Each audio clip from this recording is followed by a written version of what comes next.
Ciao a tutti, bianconeri, re-bienvenue dans le podcast de Stile Juve, votre rendez-vous hebdomadaire avec l'actualité de la Juventus, épisode numéro 8. Aujourd'hui, c'est la reprise, une nouvelle saison qui démarre, une saison qui s'annonce riche et passionnante, peut-être même historique. Ce sera également la première saison de Cristiano Ronaldo à la Juventus. C'est évidemment l'événement de l'été, peut-être même le transfert du siècle. Un été que vous avez pu suivre sur stilejuve.fr et sur nos différents réseaux sociaux. Le bilan du mercato est d'ailleurs à retrouver sur stilejuve.fr. C'est notre rédacteur Adrien qui s'en est chargé. Cette fois, la saison reprend pour de bon et nous allons donc vous la faire vivre avec toute l'équipe de Stile Juve qui est représentée aujourd'hui par Calo, le vétéran de la bande. Salut. Salut à tous, salut. Émilie, la touche charme de l'équipe. Salut à tous. Et puis Adrien, le meilleur espoir de notre centre de formation. Salut. Salut à tous. Et je suis Fiorenzo. Pour rappel, le lien vers nos différents comptes Twitter est à retrouver dans la description. Avant de rentrer dans le vif du sujet, on vous rappelle que notre championnat de pronostic est lancé. Il n'est pas trop tard pour refaire votre retard. Pour participer, inscrivez-vous sur le forum.stilejuve.fr. On travaille actuellement pour offrir éventuellement une dotation aux grands gagnants. On peut rien promettre pour le moment, mais on vous tiendra au courant, bien entendu, quand on aura du nouveau. Avant d'aborder évidemment le sujet clé de ce début de semaine, qui est le premier match de la Juve entre le Chievo et la Juventus, je voudrais qu'on aborde 5 minutes une triste nouvelle qui est tombée vendredi. La Juventus et Claudio Marchisio ont mis un terme au contrat qui les liait, mais fin à plus de 25 ans, je crois, d'aventure pour Claudio Marchisio au sein de la Juventus. On vous invite à aller lire l'hommage du capitaine sur stilejuve.fr, un super article qu'il a fait pour saluer Marchisio. À la fin du printemps, on avait abordé le sujet des bandiere et je me rappelle, Calo, que tu avais dit que c'était pas fini les bandiere. Est-ce qu'avec le départ de Marchisio, ton opinion prend pas un peu de plomb dans l'aile? Ah bah alors déjà, je vais commenter la nouvelle. Pour moi, la nouvelle est à la fois attendue et étonnante. Attendue car on en parlait déjà depuis plusieurs mois de son départ supposé. Déjà, fin de saison dernière, déjà on en parlait. Et étonnante car vu l'importance du joueur, jamais je me serais imaginé une résolution du contrat le dernier jour de Mercato, quoi. Je veux dire, Marchisio, c'est la Juventinita incarnée. Déjà, à l'état de spermatozoïde, il avait déjà le maillot de la Juve sur lui. Pour moi, c'est vraiment le prototype de Juventino. Alors oui, voilà, ça m'a déplu, la manière m'a déplu, le moment m'a déplu. Il serait parti quand il avait en fin de contrat, lorsqu'il avait 33 ans, ça aurait été totalement différent. Donc oui, ça m'a un peu touché, mais j'essaye quand même de mettre le côté affectif de côté, car on connaît ni les tenants ni les aboutissants. Je veux dire, au début, j'étais un peu vénère contre la Juve, mais on va s'en prendre à la Juve, alors que ça tombe, c'est Marchisio qui a demandé à partir, car c'était le dernier choix technique, ça serait un peu injuste, quoi. Et le contraire, ça serait aussi vrai. Donc, moi, je mets le côté affectif de côté. Et si je dois dire un mot sur le technique, on va pas se leurrer, Marchisio, c'était le dernier choix au milieu pour Allegri. Il s'est pas vraiment remis de sa blessure qu'il avait eu contre Palerme, je crois. C'était contre Palerme, ouais, c'est ça. Et il avait du mal à soutenir le rythme, le munitage et tout. Donc techniquement, je comprends totalement le choix, mais humainement, j'ai du mal. Concernant le côté bandière, non, je pense que ça change rien du tout. Un mec qui a fait toute sa carrière d'enfant jusque 32, c'est ça? Il a 32, il a 33, je sais plus. 32. Voilà, 32, non, c'est pas... C'est comme Del Piero, c'est une bandiera. Bon, voilà, il est parti à plus de 34 ans, jouer en Australie, c'est pas ça qui va changer les choses. Voilà. Tu parles de la manière, est-ce que s'il y a un hommage qui lui est rendu contre la Lazio, par exemple, samedi, ça changera quelque chose pour toi, ou la manière là est vraiment totalement ratée du début à la fin? Mais moi, quand je parlais de manière, je parlais du club, Je parlais du club, pas des supporters. Niveau supporters, tout le monde l'a toujours soutenu, tout le monde l'adore, même si on n'est pas dupe quant à ses performances récentes. Oui, non, l'amour est là et l'amour sera toujours. Non, je parlais du club. Donc, je vous dis encore une fois, au début, j'étais vraiment vénère contre la Juve. Je dis, mais attendez, mais on est devenu quoi là? On est devenu une entreprise sans cœur. Mais on connaît pas les tenants et les aboutissants. On sait pas ce qui s'est passé. Encore une fois, c'est peut-être Marchisio qui a dit, moi. Vous dites que je suis pas dans le projet technique d'Allegri, mais moi j'ai besoin de jouer.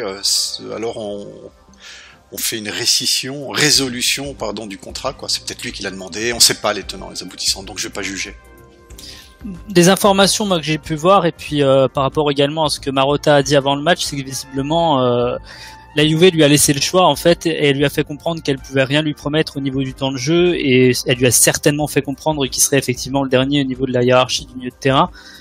Adrien, pour toi, est-ce que c'est scandaleux qu'un joueur comme Marchisio se retrouve dernier ou est-ce que, comme Calo, tu penses que physiquement, il était quand même difficile pour lui de concurrencer des gars comme Matuidi, par exemple, ou Khedira, qui ont une grosse intensité physique?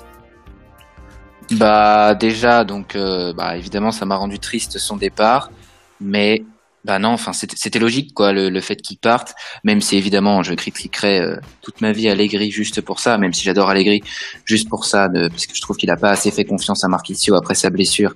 Il a préféré faire confiance à Khedira et bon, tout le monde connaît mon grand amour pour Khedira, mais j'aurais préféré que ce soit lui qui parte.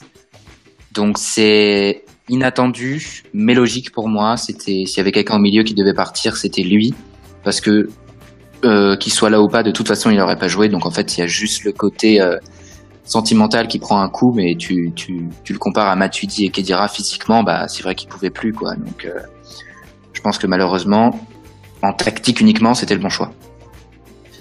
Émilie, en un été, la Juve a perdu successivement Buffon et Marchisio. Comment tu le vis? Ouais, ça fait mal quand même. Buffon, bon, ça a été un épisode douloureux, mais finalement, moi, je m'en suis un peu remise.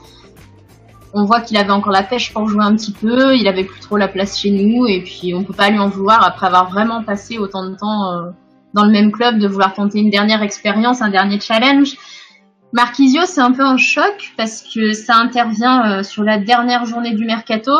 Ça tombe comme ça sans prévenir. Je m'y attendais pas du tout. Donc bon, ça a été très soudain. Et c'est vrai qu'il y a eu un sentiment de colère, d'incompréhension, un peu de tristesse, enfin un mélange de tous les sentiments.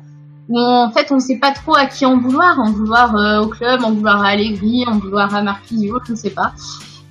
C'est un peu difficile en fait. Donc oui, c'est hyper triste. En fait, j'aurais aimé qu'il reste encore, mais c'est vrai qu'après, accepter de rester sur le banc quand on voit que déjà l'année dernière, il passait derrière Sturaro et Khedira. Bon, cette année, il n'y a plus Sturaro, mais il repassera encore derrière Khedira et derrière toutes les recrues.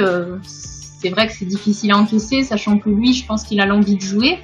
Et il doit s'en sentir capable aussi. Et effectivement, avec la préparation qu'il a effectuée, il semble plutôt en forme. Il a fait des bons matchs de préparation. Donc c'est vrai que moi, je m'attendais en fait justement après avoir vu ça en préparation, à le voir jouer et à être un peu plus titulaire justement cette saison. Donc là, le voir partir comme ça, sans aucun préavis, ça fait vraiment bizarre. Maintenant, c'est sûr, il était plus autant au niveau qu'avant. Et il faut se faire une raison, hein. Le petit prince a quitté l'Uni. Et ouais, et on est le 20 août 2018 et donc aujourd'hui Claudio Marchisio est un joueur sans contrat. On vous tiendra au courant bien sûr de son avenir. On parle de Monaco, de l'Impact Montréal. Je pense que ça va être une grosse période de réflexion pour lui. Je propose de passer maintenant au match de ce week-end, Chievo-Juventus, une victoire 3-2 des Bianconeri qui ont été menés 2-1 dans ce match-là. Les buts ont été marqués pour la Juventus par Khedira. On a eu un but contre son camp du Chievo et puis le but de la victoire inscrit par Bernardeschi. Au final, une formation ultra offensive, 72% de possession, 27 tirs dont 10 cadrés. Il y a eu que 2 tirs cadrés côté Chievo. Un Sorrentino monumental. Et pourtant, Adrien, tu es sur le banc des accusés puisque ce matin sur le Twitter de Style Juve, tu as parlé d'une Juve peu convaincante. Ouais, alors en fait c'était juste que le terme était mal utilisé quoi, mais je disais un peu convaincante parce que 3-2 contre le Chievo après s'être fait mener 2-1, bah on s'attendait à mieux. Je pense qu'on a été beaucoup à être naïfs et à s'attendre à un bon gros 3-0, alors qu'en fait c'était comme je viens de le dire, naïf. C'est impossible de commencer sur un tel rythme, surtout quand tu vois que il y a des joueurs qui ont repris l'entraînement tard. Matuidi il a fait la Coupe du Monde jusqu'au bout, du coup il a repris l'entraînement tard. Mandzukic pareil. Ronaldo, il a mis du temps avant de revenir. Donc forcément, tu peux pas commencer une saison super fort comme ça. Donc oui, j'ai dit que c'était peu convaincant dans le sens où c'était un peu décevant parce qu'on s'attendait à un grand show de Ronaldo, Dybala et tout ça, et que au final, c'était un partie de la Juve habituelle quoi, dans la douleur. Calo, toi aussi, t'as eu ce sentiment finalement que les attentes, elles étaient un peu trop élevées là, que tout le monde s'attendait déjà à ce que Ronaldo marque un triplé et que la Juve roule sur le championnat dès la première journée? Alors pas du tout, hein. Moi je vois pas ce qu'il fallait s'attendre de plus. 72% de possession de balle, l'arbitre qui nous refuse 2 pénaltys hyper évidents. Je dis pas ça pour me plaindre des arbitres, hein. Je suis pas devenu subitement intériste, c'est simplement que il faut juste le noter. Donc 2 pénaltys hyper évidents pas donnés, le but refusé de Mandzukic pour une faute de CR7 je crois, mais la faute vraiment tirée par les cheveux, parce que si Sorrentino a vraiment été blessé, il y a eu, je pense, une commotion cérébrale, c'était pas quelque chose de volontaire, c'était pas une faute d'anti-jeu ou quoi que ce soit.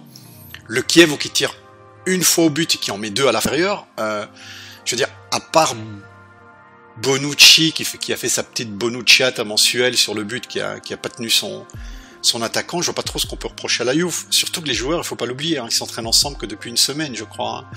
Avant, l'équipe était splittée en 2, vous aviez la moitié des joueurs qui avaient fait le mondial qui s'entraînaient seuls à la Continenza et l'autre moitié qui était partie aux États-Unis. Non, allez, on va dire, on peut leur reprocher quelque chose, oui, un excès de prétention, je veux dire, mais c'est humain. La différence était tellement forte avec l'équipe d'en face niveau individualité que oui, voilà, c'est des êtres humains, c'est pas des robots, ils ont un peu sous-estimé l'adversaire. Donc moi je suis pas déçu, c'est même tout le contraire, hein, je suis enthousiaste. Je pense que le jeu, on a bien vu que Dybala, Costa et Ronaldo devant s'amusent, ils essayent de se trouver et j'espère que toute la saison on aura le même jeu. Moi pour ma part je dirais que c'est le meilleur match possible pour débuter la saison en fait, parce que déjà la Juve a quand même fait l'étalage de qualité technique qui était quand même supérieur à la moyenne, mais malgré tout le fait que ce soit une victoire un peu arrachée comme ça a peut-être calmé quand même un certain enthousiasme. Allegri il avait mis en garde pendant ses conférences de presse cet été sur cet enthousiasme excessif en fait. La Juve a fait un gros mercato, ça a l'air d'être une grosse équipe cette saison, mais il va falloir lui laisser le temps justement de devenir à nouveau une équipe avec ses recrues. Et puis c'est aussi une victoire importante parce que aller l'arracher comme ça au bout du temps additionnel sur un but de Bernardeschi, d'un point de vue collectif, d'un point de vue mental, ça va souder aussi les joueurs et c'est très important d'être capable d'obtenir une victoire comme ça. Et puis ça va montrer aussi à un joueur comme Ronaldo qui arrive de l'étranger que la Serie A c'est pas un championnat facile, que les équipes, les provinciales, comme on dit, comme le Chievo à l'extérieur, c'est des matchs super durs à aller gagner. Et donc, non, pour moi, c'est vraiment un super moyen de débuter la saison. Justement, je crois que je préfère une victoire comme ça, 3-2, qu'un large 3 ou 5-0. Émilie, est-ce que toi, tu avais des attentes plus élevées ou est-ce que tu es quand même globalement satisfaite par le match de la Juve? Plutôt satisfaite. Après, oui, effectivement, je pense que les attentes étaient beaucoup trop élevées pour un premier match de la saison. Maintenant, il y a un truc pour moi qui est rédhibitoire et qui prouve qu'on a encore beaucoup de chemin à parcourir. C'est le fait que cette équipe, dès qu'on marque un but en début de match, derrière, on s'arrête de jouer et tant qu'on n'a pas encaissé et que la situation n'est pas devenue dramatique, il n'y a pas de réveil en fait. Bon, c'est ça qui m'agace un petit peu parce que c'était déjà le cas l'année dernière et qu'on n'a jamais réussi réellement à corriger le tir à part sur quelques matchs. Donc je trouve ça un peu dommage et je pense justement que c'est là que Ronaldo va avoir tout l'intérêt qui lui est dû, je pense, parce que on l'a bien vu, c'était le premier à ne pas baisser les bras et à encourager ses coéquipiers à se battre. Ce mec-là, il en veut et je pense qu'on a besoin de quelqu'un comme ça qui pousse l'équipe à se surpasser et effectivement, quand on regarde la physionomie du match, bon, on voit jouer Ronaldo, on voit les autres jouer, on voit qu'il y a quand même un écart de niveau qui est assez flagrant.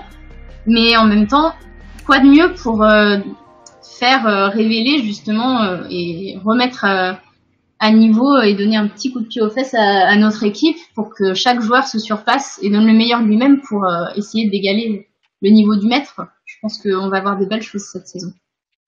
Ronaldo, moi je l'ai trouvé un petit peu dans l'attente en première période, peut-être des ballons de ses coéquipiers. Par contre, en seconde période, oui, effectivement, je trouvais qu'il a pris les choses en main et qu'on a vu vraiment ce qu'on doit s'attendre, je pense, à voir de lui cette saison, c'est-à-dire un niveau technique élevé et puis la capacité surtout de créer des occasions de pratiquement rien. Calo, est-ce que tu as trouvé déjà un effet CR7 sur l'équipe Déjà, l'effet, il est moral, hein.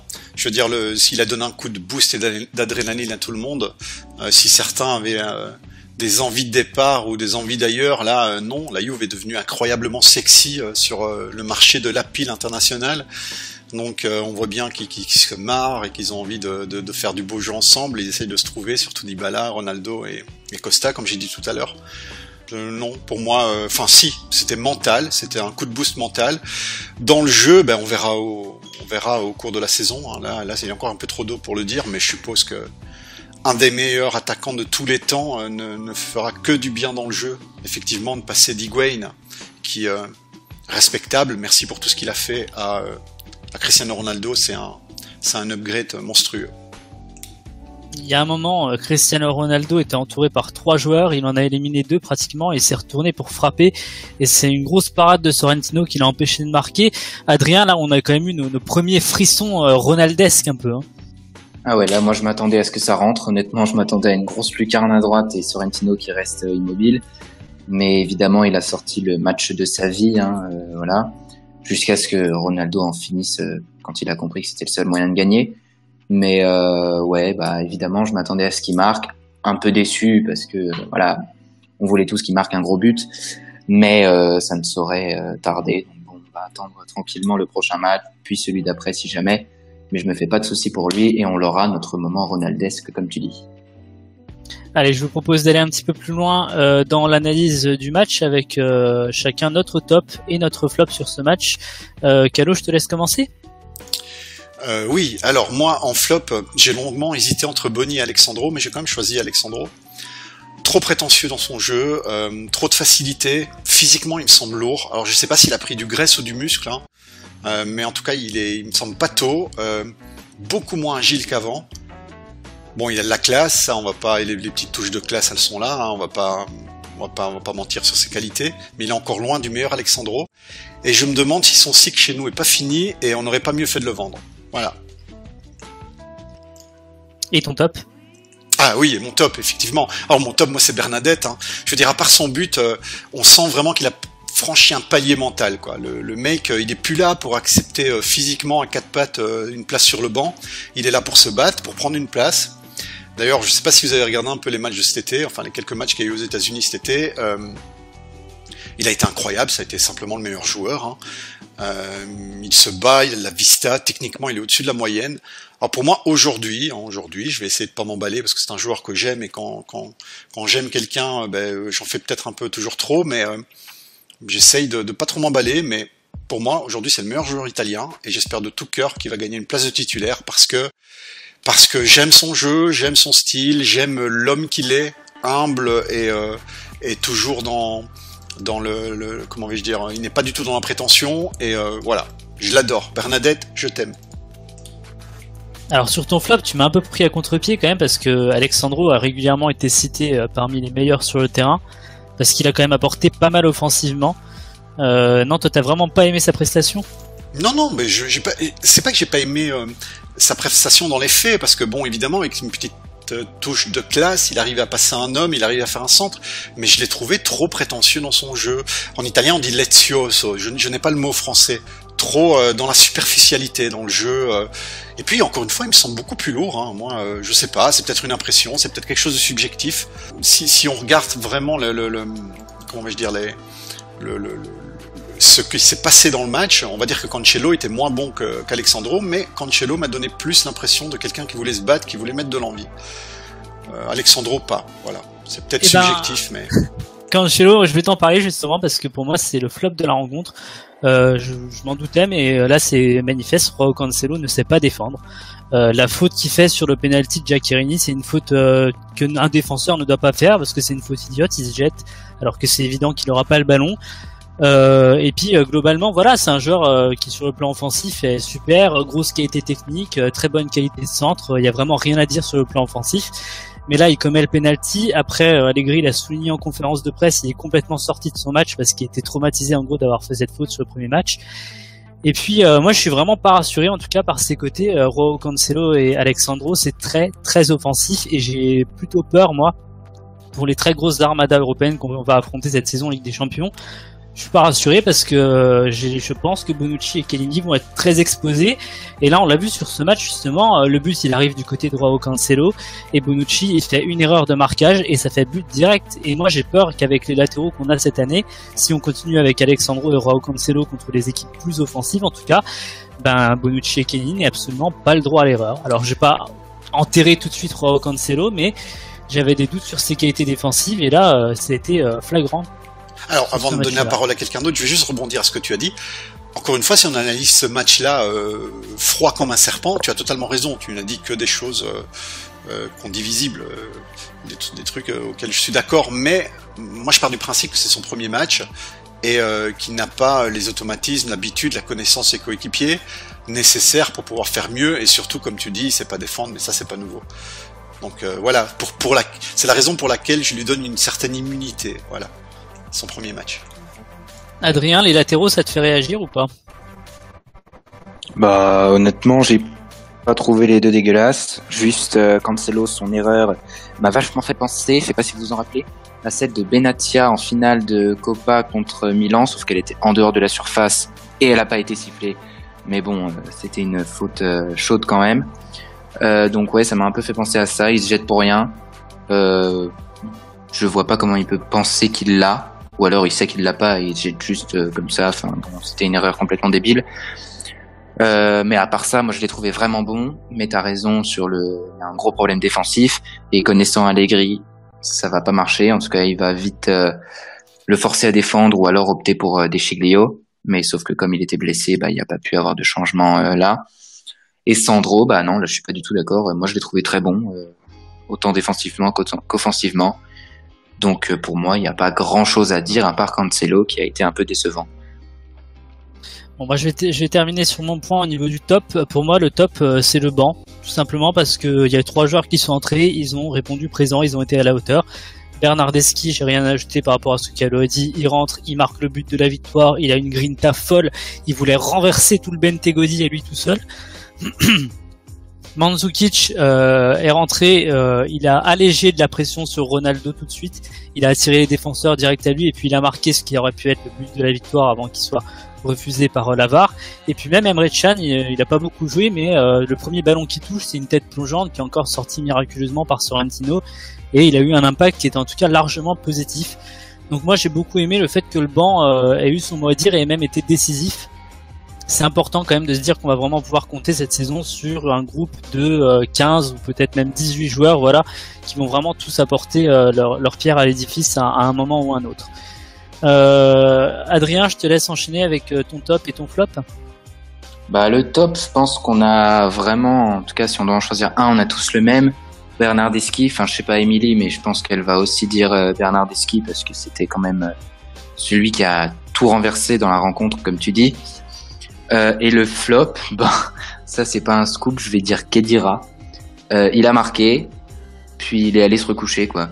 Il a marqué, puis il est retourné s'asseoir sur le banc tranquillou et il n'a rien fait du match. Donc bah comme la saison dernière quoi, il marque. La saison dernière il a mis une dizaine de buts si je dis pas de bêtises. 9, ok bah j'étais presque. Mais donc il marque mais il répond pas présent au milieu et ça c'est un gros problème. Je sais qu'Allegri en est fan. Mais dès qu'il a été remplacé par Emre Can, moi j'ai largement préféré. Même s'il n'y a pas eu beaucoup de temps, je sais pas combien de temps il a joué, très peu de temps, mais j'ai direct trouvé ça mieux quoi. Donc Khedira pour moi c'est vraiment l'homme à abattre. Si moi je sais pas ce que vous en pensez, mais je crois que si ça continue, je vais vous interdire de mentionner Khedira dans vos flops parce que s'il repart comme la saison dernière, ce sera pratiquement, commis d'office quoi, qui sera forcément dans les flops. Émilie, ton top et ton flop pour ce match? Mon flop, ça va se répéter un petit peu parce que de base j'aurais dit Cancelo et tu l'as déjà dit. Mais donc oui, pour moi, même avis que vous, hein, il a fait un bon début de match. À ce moment-là, je me suis dit, bon, tu as peut-être jugé un peu vite et peut-être qu'il n'est pas trop mal et tout. Puis après, c'est la dégringolade. Il concède bêtement le penalty. Je sais même pas comment il s'est dit à un moment ou à un autre qu'il allait l'arrêter ou que c'était une super idée de se jeter dessus alors qu'il était en pleine surface. Bref. Bon, c'est son premier match, la pression, tout ça. On peut pas juger là-dessus en se disant il est mauvais et on va le jeter à la poubelle dès le premier match. Mais bon, c'est vrai que du coup, ça m'a ramené sur mon opinion de base selon laquelle moi, j'étais pas trop fan de cette recrue. Donc j'espère qu'il aura un mental un peu meilleur sur les matchs suivants, parce que là, il a montré vraiment qu'il n'était pas capable de réagir après avoir fait une connerie, et moi, ça m'embête un petit peu. Mais c'est le premier match, donc bon, on va pas tirer sur l'ambulance tout de suite. Et donc si je devais dire plutôt un autre flop que vous avez pas cité, pour moi, ce serait Cuadrado, parce que pour moi, il a fait peu de bons choix pendant le match, et j'étais un peu déçue par sa prestation. Et sinon, niveau top, moi, c'est la fin du match, mon top, en fait. J'ai trouvé que c'était fou. Pendant un quart d'heure, on aurait dit que c'était la fin de la saison et qu'on était à la bourre avec le Napoli qui s'il gagnait, passait devant et gagnait le Scudetto. Cette fin de match, elle était folle. On a tout fait, on s'est arraché et à la fin, on gagne. C'était dingue. On est sur le premier match de la saison et on a déjà tellement d'émotions fortes. Moi, j'ai vraiment hâte de voir la suite. Ouais, c'est vrai que cette fin de match a été vraiment folle, et surtout le but de Mandzukic qui est refusé, et ensuite celui de Bernardeschi qui arrive finalement. Ça a été un gros soulagement. On a vu plusieurs Juve un petit peu d'un point de vue tactique. On va finir sur le match avec ça en 2 minutes, peut-être 4-2-3-1, 4-3-3. Quel Juve vous voulez voir cette saison d'un point de vue module, Calo? Ce que je voudrais voir, c'est un 4-2-3-1. Ce que je pense qui sera joué, c'est un 4-4-2, parce que au milieu de terrain, on n'a plus que 5 milieux de terrain depuis le départ de Storaro et Marchisio. Et avec 5 milieux de terrain, tu peux pas jouer à 3 toute la saison, ou alors ils vont avoir beaucoup de minutage dans les jambes. Donc c'est très possible. Il y a Allegri qui a quand même qui n'a cesse de répéter que Bernardeschi peut jouer la Mezzala, et Allegri, moi j'ai pas trop trouvé, mais il a même dit qu'il a fini le match en tant que Mezzala contre le Chievo. C'est vrai, mais ça serait déplacer le problème alors. Hein. Parce que si tu mets Bernardeschi en Mezzala, donc en 8 pour les Français, ok, à droite tu mets qui? Cuadrado toute la saison? Ça va pas aller, hein, ça va bloquer quelque part. Donc c'est déplacer le problème. Je sais pas. Ou alors peut-être Allegri va nous faire comme il y a 2 saisons, c'est-à-dire changer de module tactique à chaque match et va nous faire découvrir un peu des modules tactiques différents. Donc je suis curieux de voir quel sera le module définitif. De toute façon, le but du jeu, on le connaît tous, hein. C'est de trouver la meilleure manière d'exploiter CR7. C'est ça va être le but du jeu d'Allegri. Adrien, quel meilleur module pour exploiter CR7 à ton avis?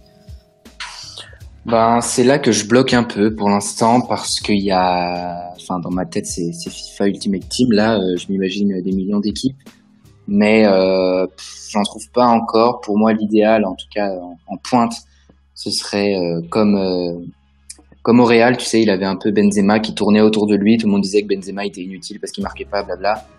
Au début, j'étais de cet avis, mais quand tu regardes les matchs, il aidait vraiment CR7. Donc il faudrait trouver quelqu'un qui tourne autour de lui, qui arrive à vraiment gérer le jeu avec lui. Donc est-ce que ce sera Mandzukic, est-ce que ce sera Dybala? J'ai plutôt envie de dire que ce sera Dybala vu comme ça, mais après je pense que c'est le duo qu'on veut nous vendre. Peut-être que ils se comprendront pas assez sur le terrain, on verra. Et après comme module général, moi de toute façon je suis un fan du 4-2-3-1. Donc 4-2-3-1 avec Dybala qui tourne autour de Ronaldo. Pour moi ce serait l'idéal. T'as évoqué Mandzukic, c'est vrai qu'il part régulièrement du banc dans les équipes projetées, mais c'est vrai qu'on l'a vu rien que sur son entrée là, et il n'a pas dit son dernier mot, et je crois que c'est encore un joueur qui va être difficile de mettre sur le banc. Émilie, est-ce que toi tu as une idée sur la façon de faire jouer cette Juve au niveau tactique? Je rejoindrai un peu tout le monde sur le 4-2-3-1, je suis assez d'accord avec ça. Maintenant, on verra si c'est faisable tout le long de la saison. Moi, j'aimerais bien aussi qu'Allegri teste un peu différentes choses, parce qu'au final, c'est pas parce que c'est le module qui nous saute aux yeux que ce sera forcément le meilleur. Après, sur le fait de déplacer Bernardeschi et de lui faire jouer un rôle qui n'est pas le sien, entre guillemets, moi je trouve que c'est encore du bricolage de la part d'Allegri, et qu'au final, ce qui sera dommage, et j'espère qu'on ne regrettera pas, c'est de ne pas avoir recruté un milieu plus fort que ça, que ce qu'on a actuellement. Quelqu'un qui puisse accompagner Pjanic à fond. Je pense que c'est quelque chose qui va manquer, mais on verra. Après, Dybala, Mandzukic, j'aimerais une solution de jeu où on retrouve Ronaldo, Mandzukic et Dybala en même temps sur le terrain. Je pense pas que ce soit possible, mais ce serait mon petit rêve à moi. Maintenant, je pense que Dybala et Ronaldo, ils ont beaucoup de points sur lesquels ils pourront s'entendre, mais que ça dépendra beaucoup de la physionomie des matchs aussi et de l'adversaire. peut-être que sur des équipes plus rugueuses où il va falloir plus se battre, Allegri aura raison de choisir Mandzukic. Là où peut-être où il faudra plus de technique, il choisira Dybala. On verra. Bon, on va pas se mentir, mais devant, sur le plan offensif, je crois que si tout le monde va bien physiquement, c'est vraiment des problèmes de riches qu'on aura. Je vous propose de terminer l'émission avec une petite nouveauté. On va jeter un œil un peu à ce qui s'est fait en Serie A ce week-end, à nos concurrents. Adrien, quel est le fait qui t'a le plus marqué ce week-end dans cette première journée de Serie A, les grands débuts du championnat italien? La défaite de l'Inter, sans aucun doute, parce que j'ai envie de dire comme d'habitude, on nous vend l'Inter comme le rival principal de la Juve cette saison. Ce sera peut-être le cas, hein. Je dis pas qu'ils sont foutus. Ce sera peut-être le cas, je sais pas, mais là en tout cas leur match c'était vraiment pas convaincant. Même si en deuxième période ils étaient largement supérieurs à Sassuolo, on va pas se leurrer. Ils ont pas répondu présent. Tant mieux, hein. Toute défaite de l'Inter est bonne à prendre. Donc pour moi le fait c'est ça, c'est la défaite de l'Inter et la victoire de la Roma au dernier moment avec le petit Kluivert là qui est absolument monstrueux. Celui-là, je pense qu'il va faire peur à pas mal de défenseurs. Là, je vais enchaîner sur ce que tu as dit justement parce que moi mon fait marquant du week-end c'est effectivement la victoire de la Roma. Parce qu'ils ont fait un bon match quand même s'ils le gagnent à la dernière minute. Et surtout, le 11 titulaire, c'est pratiquement le même que la saison dernière. Je crois qu'il y a peut-être que Olsen en recrue. Et sur le banc, vous avez du Koric, vous avez du Cristante qui était mon coup de cœur la saison dernière. Vous avez du Kluivert justement qui est rentré en jeu. Nzonzi n'était même pas sur la feuille de match, mais il a déjà signé. Enfin, moi, cette équipe de la Roma, elle me paraît mais tellement prometteuse sur le papier. Et c'est une équipe quand même qui est en demi-finale de Ligue des Champions, qui a éliminé le Barça. C'était peut-être pas le meilleur Barça, mais elle l'a quand même sorti en ayant perdu lourdement à l'aller. On a beaucoup parlé de l'Inter, le mercato de l'Inter il est bon, mais alors là pour moi le rival de la Juve cette saison, c'est totalement la Roma. Émilie, quel est le fait qui t'a le plus marqué sur cette première journée de Serie A? Alors moi c'est pas des faits de jeu, c'est pas des matchs en particulier. Moi je vais vous parler plutôt de tous les beaux hommages qu'il y a eu pour la catastrophe qui s'est passée à Gênes. Bon, le Genoa et la Samp n'ont pas joué pour ça. Au-delà de ça, j'ai vu des très beaux hommages dans tous les stades de Serie A ce week-end et j'ai trouvé que c'était quelque part la plus belle manière de montrer le soutien qu'il pouvait y avoir pour toutes les personnes qui ont perdu la vie ces derniers jours. Samedi, c'était funérailles nationales en Italie. Moi, je comprends que ce soit compliqué et que ça puisse frustrer des personnes, mais j'aurais souhaité que les matchs du samedi, justement, soient repoussés pour vraiment laisser l'attention à ces personnes-là. Est-ce que tu aurais aimé qu'on ne joue pas samedi aussi pour leur rendre hommage ou pas? Je pense qu'il y a deux points de vue. Quelque part, le fait de jouer, ça permet de rendre un hommage aussi dès le départ. J'aurais plutôt aimé qu'on joue et que peut-être, par exemple, toutes les recettes soient reversées ou qu'il y ait quelque chose comme ça. Je pense que ça aurait été un beau geste. Maintenant, bon, le foot, c'est un business, hein, donc on fait des hommages en début de match et puis voilà, quoi. Mais c'est vrai que je pense que ça aurait été quelque chose de plutôt beau à voir. Calo, je te laisse conclure. Qu'est-ce qui t'a le plus marqué ce week-end en Italie? Alors pour moi, c'était pas un fait marquant, hein, mais c'est aussi la défaite de l'Inter. Parce que déjà, tout cet été, ça m'énervait d'ailleurs un peu, vous aviez tout le monde, que ce soit du côté francophone sur Twitter, ou même les médias italiens, qui clamaient haut et fort que l'Inter avait fait un mercato incroyable, qui s'était renforcé. Ben pour moi, clairement pas. Hein. Si vous prenez les 4 meilleurs joueurs de l'Inter de la saison dernière, vous aviez qui? Vous aviez Icardi, Skriniar, Cancelo et Rafinha, ils en ont perdu 2. C'est-à-dire dans leurs 4 meilleurs joueurs, ils en ont perdu 2. Et ils les ont remplacés par qui? Eh bien, ils l'ont remplacé par Versalico, qui est pour moi une éternelle promesse, parce qu'il avait l'air d'être un joueur très fort quand je jouais à Sassuolo, mais oui, bof. La Juve était d'ailleurs dessus. Puis il est parti à l'Atlético, et l'Atlético l'a laissé partir, mais sans aucun problème, parce qu'il a pas, pour moi, il est pas extraordinaire. Et pour remplacer Rafinha, ils ont pris qui? Ils ont pris Mongolan, hein, qui, à part ses qualités indiscutables, il faut avouer ce qu'il est, c'est quand même un sacré taré, et plus personne n'en veut, que ce soit son équipe nationale ou son ancien club.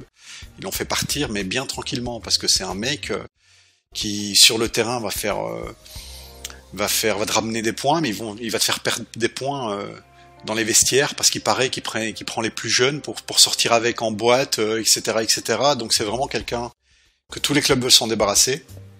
Et vous avez notre bon vieux Assa Bob, hein, mais bon, il peut pas les sauver à lui tout seul, d'autant plus que chez nous, c'était juste un remplaçant ou, dans le meilleur des cas, un joueur de rotation. Donc pour moi, leur effectif, il est vraiment pas terrible. Ils sont au mieux au niveau de l'année dernière. Peut-être l'entraîneur est là depuis 1 an de plus, donc l'équipe tournera un poil mieux, mais à mon avis ça va être un cocktail explosif, et je vais regarder ça avec un paquet de popcorn en main, regarder un peu les dramas qui va se passer, parce que c'est écrit d'avance, parce que l'Inter c'est un club de losers, et depuis toujours. Voilà. Après, j'ai te contredire un petit peu, mais Nainggolan, déjà, il n'a pas joué hier. Je pense que s'il avait joué, ça aurait peut-être été une autre Inter sur le terrain. Enfin, il retrouve en plus Spalletti, qui est quand même le coach qui a été le plus efficace, je pense, avec lui. Peut-être qu'il le maîtrise aussi. Et puis tu oublies de mentionner De Vrij aussi, qui vient renforcer la charnière centrale de l'Inter. Enfin, ça me fait mal de dire ça, mais il faudrait peut-être pas trop les sous-estimer non plus, non ? En fait, c'est une question de comment vais-je dire, d'importance dans l'effectif. Lautaro Martinez, effectivement, il a des qualités, mais c'est un remplaçant. C'est le remplaçant d'Icardi. Moi, je parle de 11 majeur. Le 11 majeur, pour moi, c'est pas amélioré, quoi. Pour moi, non. Franchement, non. C'est sûr que Nainggolan ou Vecino, c'est un monde de différence, mais entre Nainggolan et Rafinha, je sais pas. Nainggolan a plus de grinta, mais Rafinha a plus de classe pour moi. Après, c'est surtout incompréhensible, après je sais pas les coulisses, mais que l'Inter ait dépensé une somme très élevée sur Keita Baldé et n'ait pas tenté un assaut final sur Rafinha. Oui, je pense que Keita Baldé, ils ont réussi à l'avoir avec le paiement différé d'1 an, donc c'est un prêt avec option ou obligation d'achat, donc c'était cette année qu'ils pouvaient pas l'acheter, tandis que Rafinha, Barcelone exigeait un achat immédiat, quoi. C'est ça la raison, à mon avis. Barcelone les a envoyés chier. Voilà, il a dit vous nous avez promis de l'acheter, vous ne l'avez pas pris, on vous le reprête plus, quoi. À mon avis, c'est ça. Mais voilà, et comme De Vrij, oui, ok, c'est un petit upgrade, mais ils peuvent pas jouer à 3 centraux, à moins qu'ils passent en 3-5-2, mais c'est pas le cas. Hein. Donc ils vont jouer avec 2 centraux et enfin, je sais pas. Moi, le 11 titulaire, pour moi, il est vraiment pas au-dessus de l'année dernière. S'il y aurait eu Modric, ça aurait été un autre monde, mais c'est pas le cas, et donc moi non, ils sont pas plus forts que l'année dernière. Alors quel sera pour toi le concurrent de la Juve cette année ? Je sais pas. Qui j'aimerais, c'est que ça soit la Rome, parce que niveau gestion sociétaire et sérieux et professionnalisme, ils sont top. Hein. Donc moi je leur souhaite que ça soit eux. Mais je sais pas, ça peut très bien être le Napoli. Ce que je suis sûr, c'est que ce sera pas l'Inter et que ça sera vraisemblablement pas le Milan. Adrien, en un mot, ton concurrent, enfin le concurrent pour la Juve cette saison, ce sera qui ? La Roma, ça je l'avais annoncé très très tôt l'année dernière, en fin de saison, j'avais dit la Roma parce qu'il se renforce, ça se voit en tant qu'institution et sur le terrain, quoi. Ils ont fait un mercato de malade, même si c'est beaucoup de paris parce qu'il y a beaucoup de jeunes, mais je pense que c'est la Roma qui va nous poser le plus de problèmes, et je pense qu'ils vont refaire, à moins qu'ils tombent sur un monstre en Ligue des Champions, un beau parcours en Europe. Émilie, je sens que si je te pose la question, tu vas nous dire la Roma aussi.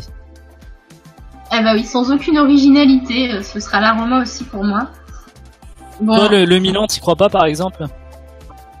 J'aimerais y croire parce que, au fond, j'aimerais toujours revoir faire surface un Milan un peu plus compétitif, en clin d'œil aux belles années qu'il y a pu y avoir dans les années 2000 pour le Milan. Mais ça me paraît encore mal embarqué. Bon, je sais pas, le mercato existe, mais pas non plus ultra transcendant.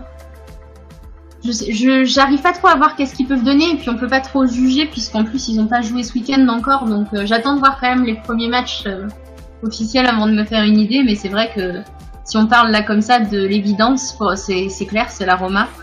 Bon, et puis avec Di Francesco en même temps, je m'attendais vraiment à ça en fait. Je les voyais vraiment faire ce genre de parcours grâce à lui. C'est un très bon effectif et c'est vrai que franchement sur le papier c'est une des plus belles équipes avec la Juve. Donc franchement j'attends vraiment la Roma. J'espère qu'on aura une belle compétition cette année avec eux. Et puis non, après derrière peut-être encore le Napoli, mais je les vois beaucoup moins forts que la saison dernière par exemple. Donc on verra. Pour rebondir juste à ce que tu viens de dire, j'ai l'impression que le fait que on a tous mis un peu la Roma, c'est plus un espoir qu'une analyse, quoi. On a vraiment envie, parce qu'ils sont amusants, parce que Di Francesco c'est un entraîneur qui a un jeu plaisant, et parce qu'on a envie un peu de changement. Il y a des recrues sur le papier quand même, hein. Il y a des recrues. Hein.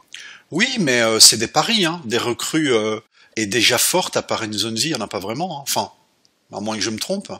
Mais Olsen, c'est pas vraiment le top des gardiens. En tout cas, il est pas très connu.